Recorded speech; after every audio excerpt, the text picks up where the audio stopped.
Доналд Трамп, човекот кој води во трката за да стане републикански кандидат на изборите за американски претседател во идната година, испровоцира голем бран критики откако предложи целосна забрана за муслиманите да влегуваат во Соединетите држави.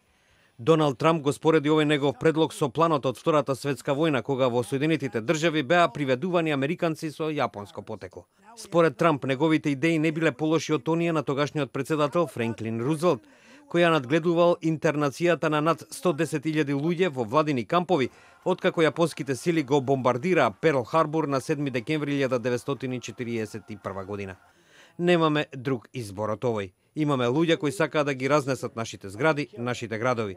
Мора да се справиме со нив, изјави Трамп, додавајќи дека забраната ќе била привремена и оти таа нема да важи за оние што веќе живеат во Соединетите држави. Во понеделникот тој побара блокирање на муслиманите, вклучувајќи ги и можните мигранти да влегуваат во земјата. Тоа беше најдраматичното барање од еден можен претседателски кандидат по масовното убиство во Калифорнија извршено од муслимански брачен пар со екстремистички врски. Белата куќа ги повика републиканците да се изјаснат дека нема да го поддржат со оценка дека неговите коментари ја подкопуваат американската безбедност. Портпаролот на Белата куќа Џош Ернст изјави дека предлогот го дисквалификува Трамп од евентуален претседателски мандат. Двајцата републикански лидери во Конгресот, спикерот на представничкиот дом Пол Рајан и лидерот на републиканците во Сенатот Мич Меконел го критикуваат Трамп, но со забелешка дека ќе поддржат неговата номинација доколку тоа го реши нивната партија. Според сегашните анкети, Доналд Трамп води меѓу републиканските кандидати со 35% поддршка. Меѓу републиканците има и такви кои сметаат дека неговите изјави може да и помогнат на Хилари Клинтон, која води во трката на демократите за претседателски кандидат.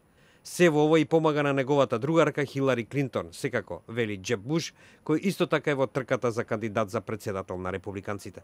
Во меѓувреме демократите го осудија Трамп за неговите екстремистички изјави, но предупредија дека тие може да му помогнат и да ја добија републиканската номинација за изборите до година. Според некои испитувања, постои голема разлика меѓу републиканците и демократите околу тоа како ги гледаат муслиманите, чиј број во Соединетите држави е околу 3 милиони или нешто помалку од 1% од американската популација. Некои републиканци сметаат дека Трамп би требало да оди чекор понапред и целосно да ги затвори границите на земјата. Инаку Трамп во вторникот на Твитер постави линк во кој се наведува дека 68% од неговите поддржувачи би гласале за него, иако ја напуштал републиканската партија и би бил независен претседателски кандидат.